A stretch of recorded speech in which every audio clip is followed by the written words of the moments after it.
What's up, guys and gals? And this time, I believe we are on time, unlike Chapter 107, which somehow just completely passed me by. But Chapter 108 of Shuumatsu no Valkyrie, Record of Ragnarok, entitled The 12th Round, Review, and this is a very basic chapter.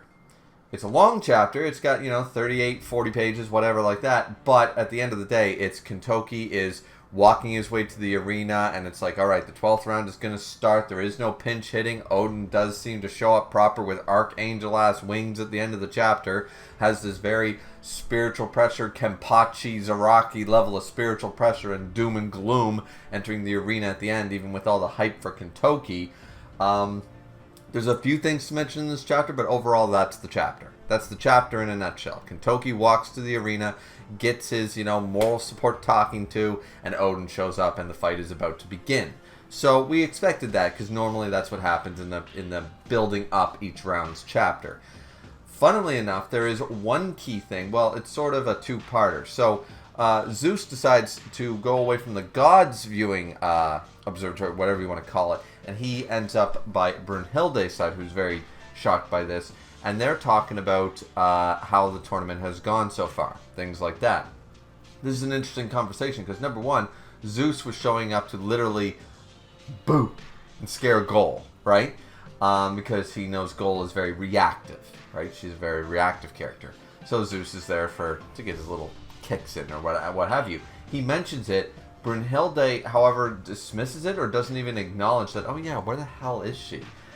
It's her lack of concern. I mean, obviously she's focused on the fight, but it's like, that is where Zeus noticed. Brunhilde doesn't seem perturbed by this missing in action, so interesting there. The other thing brought up is that Nostradamus, who I think not just myself, but some of the community believe that Nostradamus, being the Joker, referred to as the Joker, the wild card, would be the card to play against Odin or Zeus.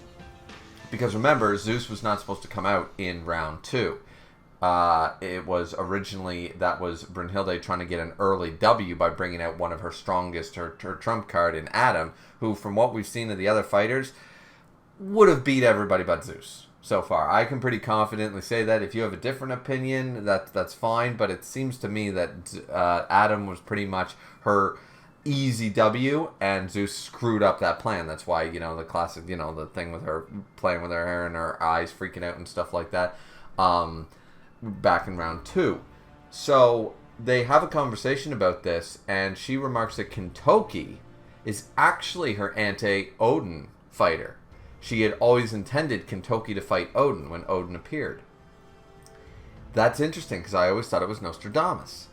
And I think other people thought it was Nostradamus. So what does Kentoki do? Because he's the one most beloved by man, and he's a big demon slayer, and now he's going to upgrade. It's fairy tale time. We're not just dragon slayers. We have god slaying magic, not just dragon slaying magic.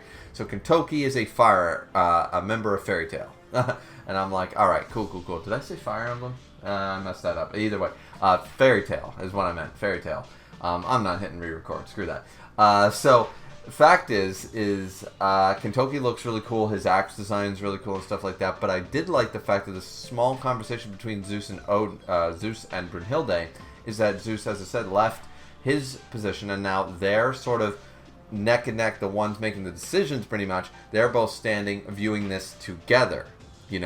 And so we're not really gonna get Hermes talking to Zeus by the sounds of it. I hope they keep this, and I find this interesting. This is supposedly could be the last round.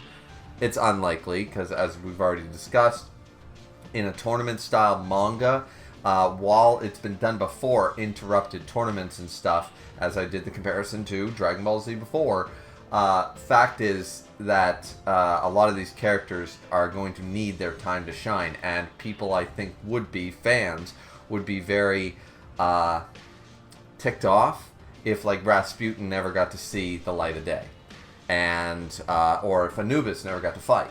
Even though there's a lot of hate for the direction they went with Anubis, the fact is if you didn't showcase all the fighters on the lists, some people are going to be a little perturbed. Now, once again, that's still, like, we've had Nostradamus there, but we never saw him fight. So one way or another, one human character is not going to be in a round properly.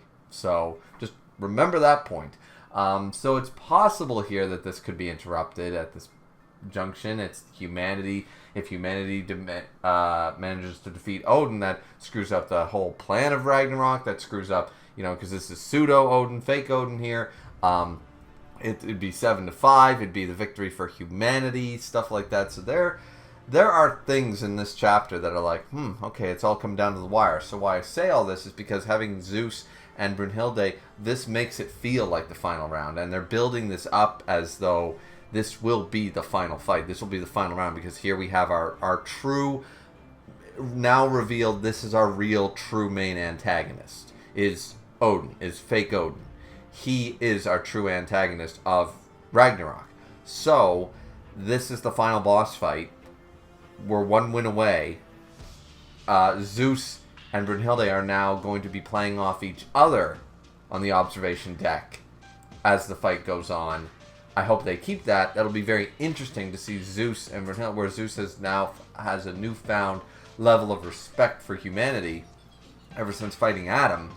And he acknowledged this when Shiva went out there and stuff like that. He's like, yeah. And I remember they had that one line of dialogue where it was like, yeah, you get it now. Like, we both get it. We were very anti-human, and now we're like, okay, there's some very respectable humans among them and stuff like that. So, I do definitely like everything that's being done here as far as prepping.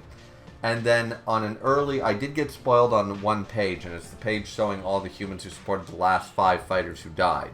So like all the human fighters, so the 5 losses being like Adam, Lubu, and stuff like Tesla, people like that. And they're all there. And I remember seeing this before the chapter was translated, and I saw this one shot, and I was like, okay, I didn't really understand the context, but apparently people were complaining about this a little bit, like this doesn't make a whole lot of sense why these people would be here. But it seems to me like Kentoki doesn't really have a whole lot of people in his life that, stayed true or whatever like that. So now we're doing this as a twofold thing. He seems to have a relationship with Buddha. So these two he's his support one. He's the one getting along, and he'll be on the sidelines. Buddha will be the one representing Kentoki in that regard. But here, I think people said this felt out of place, like other characters didn't get this and stuff, and I'm like, well, this is potentially the final victory. And they're all beloved, like their father Adam, their warrior king Lubu, and the greatest scientist Tesla, all these people, they were part of this, like our generals, our beloved ones, our what have you, our warriors died, and they struggled all to get to this point. And if we want to, clap you on the back, we want to say that like all of humanity is with you, and it's said here in the dialogue, and it made perfect sense to me why this didn't happen before and it's happening here now, because even though we as readers expect there to be another round after this, they don't know that in universe. They are one win away. This could be their final fight, and that's what they're praying on, that's what they're hoping on. And it's like our loved ones lost their bodies and their souls and what have you, and they died all to bring us up to this moment and make sure that their sacrifices aren't in vain. You're fighting for us, you're fighting for humanity, you're fighting for the glory. We get to see this beautiful shot of Adam once again saying, like, it does feel like the final fight. We got the final boss, we got the final this, we got the final that. Kentoki is surging with main character energy. So I don't understand why anybody would have a problem with this, having those humans be in his support model. He's the most beloved man. He's emanating that Adam energy, as we saw before and stuff like that. And I think that this works out great. His Valen looks really cool. And we're going to, and as I said, Odin jumps down, Kenpachi, Zaraki, spiritual pressure, and archangel wings to boot, and is looking absolutely menacing. But that being said, it's still looking like it's going to be one hell of a good fight. It definitely feels like main character versus main villain.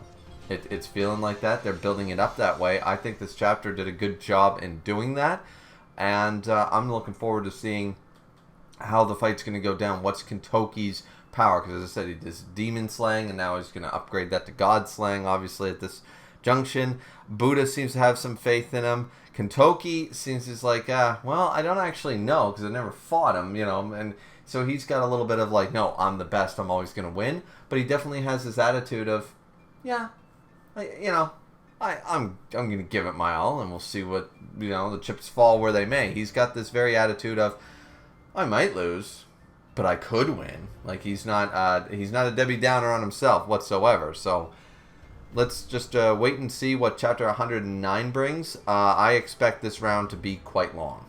I expect this to be double the length of the last round. I expect it to be one of the longest rounds due to the fact that it's Odin in the fight. I expect us to get much more. We already know Odin's backstory because we already got that, but I'm sure that we're still going to see flashbacks and more details, probably a whole chapter dedicated to fake Odin and his revival of the primordial gods and stuff like that. I'm sure we'll get some Brunhilde stuff. We'll probably be interrupted as well with Siegfried in the jail cell and stuff, and go back to Golan and Nostradamus in the meantime as well. So I expect that this round is going to last us quite a bit. Assuming that this feels it's giving off the energy of being a final fight, let's give it its credence and let's give it its due, and let's say that this is not going to be over in 5 minutes. This is going to be a long ass fight. So, yep, the rest of the year is definitely going to be the 12th round. I don't think we're getting to out of 2025 and the 12th round at the same time. I just don't see it. So, but what do you guys think? Let me know down in the comment section down below. Don't forget to like, comment, and subscribe. And as I said, hopefully this one did not fall through the cracks and I'm more on time with this one. I think I am, but maybe the chapter's been out for a week for all I know, on a different site. I have no idea, but as far as I knew, it came out 2 days ago. So now, and by the time I post this video, anyways, doesn't matter. It's out now. Let's just keep going with it, and hopefully I'm all caught up once again. So, being said, like, comment, subscribe. See you guys back here next time. Bye-bye.